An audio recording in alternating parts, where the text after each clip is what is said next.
മകളെ, ജെറുസലേം വചനകൂടാരത്തിൽ നിന്നും 3 മിനിറ്റ് പ്രാർത്ഥനയ്ക്കായി സ്വദേശങ്ങളിലും വിദേശങ്ങളിലും ഒരുങ്ങിക്കൊണ്ടിരിക്കുന്ന സർവ മക്കളെയും ഇതാ ദൈവസ്നേഹത്തിൻ്റെ വലിയ കൂട്ടായ്മയിലേക്ക് ക്ഷണിക്കുകയാണ്.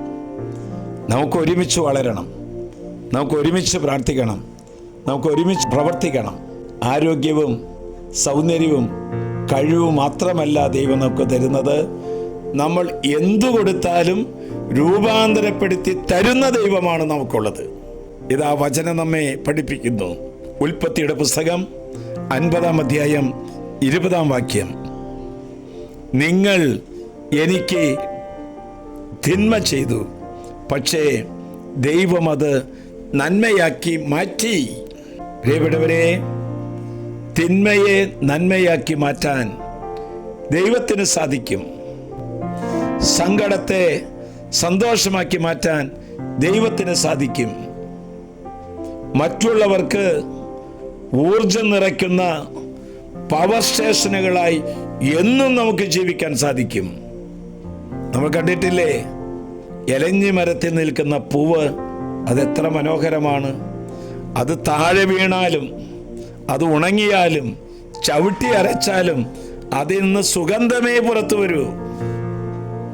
വേദനിപ്പിക്കുമ്പോഴും കളിയാക്കപ്പെടുമ്പോഴും തരം താഴ്ത്തുമ്പോഴും വെറുപ്പ് നൽകാതെ സ്നേഹം നൽകുമ്പോൾ തിന്മയിൽ നിന്ന് നാം നന്മയെ പ്രദാനം ചെയ്യുകയാണ്. ചില തേനീച്ചകളെ കണ്ടിട്ടില്ലേ?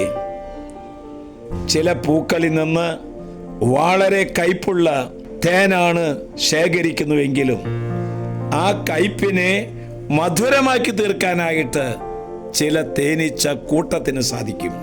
വാടി തളർന്നവർക്ക് പ്രസരിപ്പ് നൽകുന്നവരെ കണ്ടിട്ടില്ലേ? വറ്റി വരണ്ട ഹൃദയങ്ങൾക്ക് ജലാശയമായി മാറുന്ന വ്യക്തികളെ കണ്ടിട്ടില്ലേ?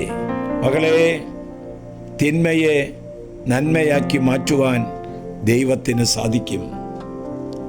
ഉൾവലിഞ്ഞ് മുന്നോട്ട് കുതിക്കാൻ പ്രചോദനം നൽകുമ്പോൾ നമ്മൾ തിന്മയിൽ നിന്ന് നന്മ വിരിയിക്കാനായിട്ട് തിന്മയിൽ നിന്ന് നന്മ വിരിയിക്കാൻ ശ്രമിക്കുകയാണ്.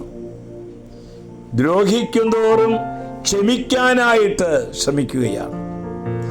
പീഡിപ്പിക്കപ്പെടും തോറും വളരുന്ന ഒരു സഭയാണ് ക്രിസ്തു സഭ എന്ന് പഠിപ്പിക്കുകയാണ്. കാരണം ദൈവം സർവശക്തനാണ്. ആശ്വാസപ്രദമായ രാത്രി, പ്രതീക്ഷാനിർഭരമായ പ്രഭാതം, സൽപ്രവർത്തികൾ നിറഞ്ഞ ദിവസം നൽകി അവിടുന്ന് നമ്മെ എല്ലാവരെയും അനുഗ്രഹിക്കട്ടെ. ഇന്നത്തെ വചനം അനേക മക്കൾക്ക് ഷെയർ ചെയ്യാൻ നിങ്ങൾക്ക് ഇടവരുത്തട്ടെ. നമ്മുടെ കർത്താവ് ഈശോ മിശിഹായുടെ കൃപയും പിതാവായ ദൈവത്തിൻ്റെ സ്നേഹവും പരിശുദ്ധാത്മാവിന്റെ സഹവാസവും പരിമളവും നാം എല്ലാവരോടും ഈ കൂട്ടായ്മയോടും കൂടി ഉണ്ടായിരിക്കട്ടെ, എപ്പോഴും എപ്പോഴും എന്നേക്കും.